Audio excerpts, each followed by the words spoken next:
रांगोळी. रांगोळीकडनं पण खूप काही शिकण्यासारखं आहे ना. पहिले आपण जेव्हा काढतो तेव्हा ती एक प्लेन व्हाईट कलरची असते. पण त्याच्यानंतर आपण त्याच्यामध्ये हळूहळू आपल्या मनाचे आवडीचे कलर भरतो. तसंच आपल्या आयुष्यात आहे की नाही. आपल्याकडे आपल्या आयुष्यात असणारे काही लोकं जे आपल्याला आवडतात, जे आपल्याला नाही आवडत, पण आपण जवळ ठेवतो, ज्यांच्याकडे आपण मन मोकळं करतो, ते असतात आपल्या आवडीचे लोकं. आणि जे कधी आवडतही नाही, पण रांगोळीमध्ये पण कधी-कधी काही कलर यूज करावे लागतात. मे बी ते आवडत नाही, पण ते गरजेचे असतात.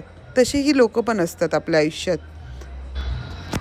जी आवडत नाही, पण कधी-कधी आपल्याला त्यांच्याशी एक नातं टिकवावं लागतं.